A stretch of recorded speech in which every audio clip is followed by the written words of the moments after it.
No vídeo de hoje vamos falar quem causou esse problema dessa crise quase impagável nos Estados Unidos e praticamente em todo o mundo. Então a gente vê aqui mais de 36 trilhões de dólares de dívida nos Estados Unidos. É uma dívida pública e a dívida privada também não param de aumentar. Por outro lado, a gente tem uma iniciativa do Elon Musk aqui com o DOGE, o Departamento de Eficiência Governamental, que tem como objetivo cortar gastos, e diminuir o tamanho do Estado, cortar gastos do Estado, que é uma iniciativa muito nobre e que gera um certo otimismo, mas a gente não sabe se ele vai conseguir de fato reverter essa tendência e zerar, ou pelo menos encaminhar aí para uma redução na dívida pública. Então, esse problema que a gente está vendo pode gerar, inclusive, um risco sistêmico na economia global, o que pode impactar, sim, o Bitcoin e vários outros ativos voláteis. Foi basicamente isso que a gente falou no vídeo passado, e nesse vídeo nós vamos falar quem que causou o problema. Então, se você curte o conteúdo aqui do canal, já deixa seu like e vamos dar uma olhada nesse gráfico que eu mencionei no vídeo passado, mas que eu não cheguei a mostrar, que é o gráfico da base monetária dos Estados Unidos. O Federal Reserve dos Estados Unidos tem vários gráficos muito interessantes, e aqui a gente vê um absurdo que aconteceu pós 2008, que é uma quantidade massiva de dinheiro que foi gerada aí pelo Banco Central dos Estados Unidos, num programa que é chamado de Quantitative Easing, ou afrouxamento quantitativo, algo nesse sentido na tradução para o português, mas é basicamente o Banco Central dos Estados Unidos imprimindo uma quantidade absurda de dinheiro. Então aqui é o gráfico do M0. E a definição de inflação, a definição clássica é expansão de base monetária, só que a gente sabe que o dinheiro flui de forma heterogênea na economia, ou seja, ele não é distribuído em todos os lugares, em todos os locais ao mesmo tempo, da mesma forma. Então, só porque a quantidade de dinheiro aumentou, não significa que na mesma proporção o preço do tomate, da salada, da picanha, da gasolina vai aumentar. Esse dinheiro ele flui de forma heterogênea. E Richard Cantillon já falava que, pelo que a gente chama de efeito Cantillon, o dinheiro vai beneficiar os primeiros recebedores, que no caso aqui, principalmente das políticas de quantitative easing, aparentemente foram os bancos e o mercado financeiro. Aqui a gente vê então o gráfico do SP500, que é a Bolsa dos Estados Unidos, que, como vocês podem ver aqui, caiu bastante em 2008, na crise subprime, e depois do início das políticas de quantitative easing, se valorizou muito no período. E a gente vê aqui também a manipulação da taxa de juros no período. Então, em 2008, a gente teve a crise do subprime, o Banco Central baixou para muito próximo de zero a taxa de juros, imprimiu muito dinheiro e salvou os bancos, basicamente. Foi isso que aconteceu. Inclusive, no primeiro bloco, no bloco Gênesis do Bitcoin, está a manchete do jornal que mostra o segundo resgate aos bancos. E o Bitcoin é justamente uma alternativa para esse sistema, onde o dinheiro do pagador de impostos é utilizado para salvar os bancos e para beneficiar todo o sistema financeiro, todo o establishment financeiro. Então, basicamente, o Bitcoin surgiu como uma alternativa a esse sistema. E o causador aí das distorções econômicas é, na maior parte das vezes, e em maior proporção, o Banco Central dos Estados Unidos, os estados manipulando juros. A gente sabe que quando a gente tenta controlar o preço da comida, de serviços, não funciona, a gente cria distorções na economia e o mesmo acontece quando a gente tenta manipular o preço do dinheiro. Se a gente tenta mexer no preço do dinheiro, o dinheiro mexe com a gente no longo prazo. Isso cria problemas que são cada vez mais difíceis de serem resolvidos. Observem que a taxa de juros vai baixando, tem uma crise, eles baixam mais um pouco, eles tentam normalizar, tem uma crise, o Banco Central dos Estados Unidos baixa de novo a taxa de juros, tenta normalizar, tem outra crise, e estamos num patamar zero aqui. Sempre que tem uma crise, em 2020, 2008, ele baixa para zero, o Banco Central dos Estados Unidos baixa para muito próximo de zero, e eles estão numa armadilha, onde cada vez mais dívida é emitida, cada vez mais próximo de zero é a taxa de juros, ou seja, basicamente dinheiro barato para iniciativas que acabam não sendo viáveis com uma taxa de juros razoável.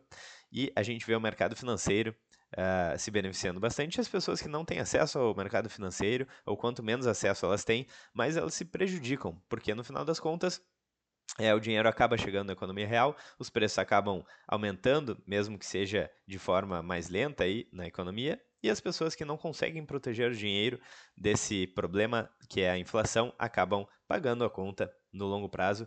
e muitas vezes nem sabem o que está acontecendo, nem entendem o fenômeno monetário por trás da inflação, que, diga-se de passagem, não é tão simples assim para quem não está acostumado com o assunto. Então, a gente vê aqui o Bitcoin, que se beneficiou muito aí ao longo do tempo desse cenário, então é uma alternativa ao sistema financeiro tradicional. No início, os bancos, as empresas, o governo criticava muito o Bitcoin. Eles ainda criticam, mas talvez pelo fato deles não poderem mais ignorar o Bitcoin e pelo fato do preço vir aumentando, a gente tem basicamente uma teoria dos jogos onde os últimos a adotarem o Bitcoin acabam perdendo esse jogo. Então a gente vê hoje em dia empresas adotando o Bitcoin, como a MicroStrategy, a GameStop recentemente nos Estados Unidos, aqui no Brasil a Melius. A gente vê estados adotando o Bitcoin, os Estados Unidos já está falando de reservas do Bitcoin, tem falas também sobre isso aqui no Brasil, e tem países que estão mais avançados nas reservas com Bitcoin, como por exemplo El Salvador. Então a gente vê o Bitcoin como uma alternativa ao sistema financeiro tradicional, pós acordo de Bretton Woods, pós moedas fiduciárias, e basicamente os países e as empresas estão não tem muita opção. Porque mesmo que eles não gostem do Bitcoin, se o Bitcoin continuar se valorizando e continuar abocanhando uma fatia cada vez maior do mercado financeiro, quem ficar para trás vai acabar pagando a conta. E esse pessoal não gosta de pagar a conta. Então talvez eles tenham que adotar o Bitcoin, mesmo não gostando do Bitcoin ao longo do tempo. Que no momento que eu gravo esse vídeo está sendo cotado a $83.000, então.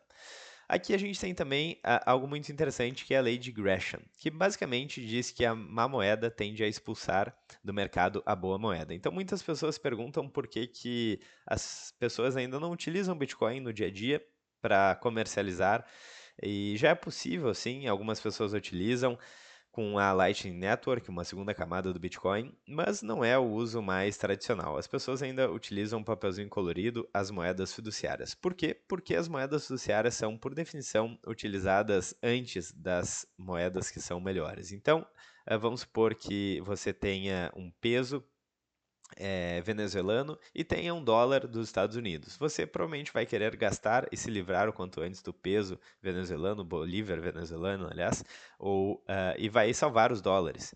Se você tiver ouro, você provavelmente vai guardar o ouro e vai se livrar primeiro da prata, porque historicamente o ouro ele retém mais valor do que a prata, e por aí vai. E o Bitcoin vem se mostrando como uma moeda que vem se valorizando, então as pessoas aparentemente preferem inclusive utilizar as moedas mais fracas, sem contar toda a questão da tecnologia e por aí vai. Mas a gente vê que mesmo quando a tecnologia evoluir e a gente tiver uma condição, mais pessoas aceitando, pode ser que as pessoas continuem querendo se livrar primeiro da moeda ruim.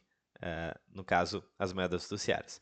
A gente vê aqui também uma comparação do dólar com o real. Então, o Plano Real foi criado em 1994.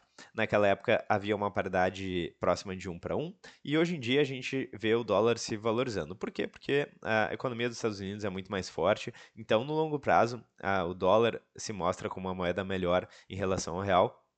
O real vem perdendo aos poucos poder de compra em relação ao dólar. O real já perdeu mais de 80% do seu poder de compra desde a sua criação e o dólar também, só que o dólar foi criado muito antes, então ele retém valor por mais tempo. E aqui a gente vê o dólar cotado ao Bitcoin, então muito próximo de zero. Já perdeu 99,46% do seu valor, o dólar, em relação ao Bitcoin. Ou seja, quem ficou com dólar e não aceitou o Bitcoin, pelo menos historicamente, claro que isso pode mudar, não é nenhuma dica de investimentos, o comportamento do passado não necessariamente vai se repetir no futuro, mas a gente vê então o Bitcoin como uma melhor moeda em relação ao dólar, em termos de valorização. Enquanto o dólar vem perdendo o poder de compra, o Bitcoin vem ganhando o poder de compra. Quando as pessoas falam que as coisas estão ficando mais caras, isso depende da moeda, porque a tecnologia está aumentando, a produtividade está aumentando, mas se a gente cotar em papelzinho colorido, seja dólar ou real, as coisas de fato estão ficando mais caras. Se cotarmos em Bitcoin, as coisas estão ficando mais baratas. E eu vou fazer uma menção honrosa ao ouro, que bateu a máxima histórica aí, acima dos $3.000 recentemente.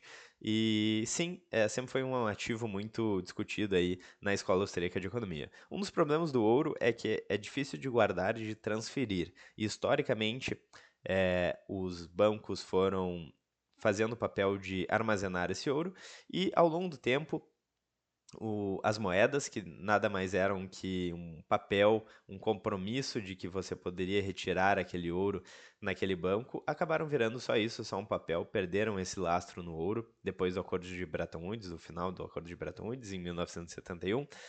Inclusive, quero fazer um vídeo falando sobre o que aconteceu em 1971, mas, em síntese, foi o final do Acordo de Bretton Woods, da paridade do dólar com o ouro, e desde então o papelzinho colorido não tem mais esse lastro com o ouro, e o ouro segue se valorizando desde então, diferente das moedas fiduciárias. Bom, voltando aqui para o Bitcoin, então, uma das questões fundamentais do Bitcoin é a escassez.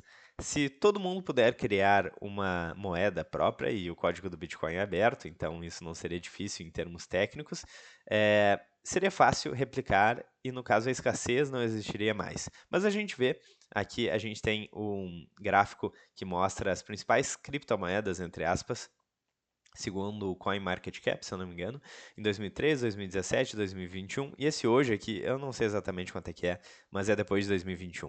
E a gente vê que o Bitcoin se mantém e todas as outras criptomoedas, elas alternam. Isso mostra que o Bitcoin ele é único, a gênese do Bitcoin não pode ser recriada e todas essas outras moedas aqui são basicamente empresas que têm pessoas trabalhando, tem marketing, tem pessoas por trás. Então, o Bitcoin ele tem uma rede que é muito difícil de ser replicada atualmente. Ela é muito mais centralizada do que todas essas outras, entre aspas, empresas. São iniciativas privadas, mas são empresas que têm ali pessoas por trás que acabam comandando o projeto. E na época que o Bitcoin foi criado, então era um período onde não existiam essas outras criptomoedas e o ecossistema do Bitcoin, o efeito de rede do Bitcoin foi crescendo naturalmente de forma orgânica. Então, para que outra moeda suplantasse hoje o Bitcoin em termos de valor de mercado, teria que ter uma equipe por trás. Algo que é descentralizado não teria nem holofotes, digamos assim, suficientes para fazer uma concorrência ao Bitcoin. A gente vê que as principais moedas são moedas que têm uma empresa grande por trás. E elas acabam aparecendo aqui, mas elas perdem essa característica de descentralização. Então eu falei tudo isso para dizer que, assim, se você está estudando criptomoedas, foque no Bitcoin aqui. Beleza? Porque as outras criptomoedas, elas mudam de tempos em tempos e elas não cumprem aí o papel, pelo menos na minha perspectiva, de mudar o sistema financeiro global, corrigir talvez o sistema financeiro global, que é a ideia aqui do Bitcoin. Bom, aqui uma frase do Hayek que eu já mencionei em outros vídeos. Eu não acredito que teremos um bom dinheiro antes de tirá-lo das mãos do governo. Tudo que podemos fazer é introduzir algo que eles não podem parar. Isso é muito parecido com o que vemos hoje com o Bitcoin. Aqui é um trecho do livro A Desestatização do Dinheiro, do Hayek, onde ele diz aqui, ele fala um pouco sobre a história do dinheiro. Eu recomendo muito que vocês leiam esse livro se vocês se interessam pelo assunto. E ele diz aqui, como de início, para que sejam aceitos como dinheiro, essas notas elas precisariam derivar seu valor de outra fonte, tal como sua convertibilidade em ouro ou outro tipo de dinheiro. Com o tempo, isso foi sendo perdido, não existe mais essa paridade do dólar com ouro, o dólar não vale mais uma quantia em ouro, portanto, o lastro se perdeu completamente e a gente tem coisas como essa daqui, que é basicamente uma impressão de dinheiro desenfreada, uma expansão da base monetária, por assim dizer, de forma mais técnica, pelo Banco Central dos Estados Unidos. Isso não seria possível sem que o dólar perdesse aí o lastro em ouro. Bom, então aqui a gente tem o dólar em relação ao real. Deixa eu voltar aqui. Aqui estamos no livro A Desestatização do Dinheiro, que é a dica de leitura de hoje. E aqui uma frase do Milton Friedman, que também é muito interessante e que lembra muito a ideia do Bitcoin. Ele diz o seguinte, abre aspas, uma coisa que ainda falta, mas que em breve será desenvolvida, é uma forma confiável de dinheiro virtual. Um método na internet em que você poderá transferir fundos de A a B sem que um precise conhecer o outro. É basicamente o Bitcoin, isso é totalmente possível hoje e não era possível naquela época, mas os economistas que estudaram já a história do dinheiro e que percebem os problemas da manipulação da taxa de juros por parte dos bancos centrais, impressão de dinheiro causando inflação, efeito Cantillon, bancos se beneficiando disso e amigos do governo se beneficiando disso, enquanto a população paga a conta através do seu salário e da perda de poder de compra das moedas sociárias. Quem já percebeu isso, economistas como Hayek e outros, já perceberam que uma competição entre moedas seria a solução, talvez algo inevitável, e o Bitcoin surge para dar início a essa competição. O que vai acontecer no futuro? Bom, teremos que ver, mas o futuro é muito promissor e estamos diante de uma das maiores oportunidades, talvez, do nosso tempo de vida. Então, estude Bitcoin. Tem muito conteúdo de graça na internet. Tem o canal aqui, se você não é inscrito, já se inscreva, porque eu estou fazendo vídeos diários aqui sobre economia e investimentos e falo também sobre Bitcoin. E leia livros como Bitcoin Red Pill, Bitcoin a moeda na era digital e A Desestatização do Dinheiro do Hayek. Todos esses livros disponíveis gratuitamente na internet hoje. Não tem nenhum motivo para você não entender o que está acontecendo com o seu dinheiro. Eu vou ficando por aqui então. Até amanhã, até o vídeo de amanhã. Espero que vocês tenham gostado. Se vocês gostaram, novamente, já deixe seu like, inscrevam-se no canal, cliquem no sininho e até mais.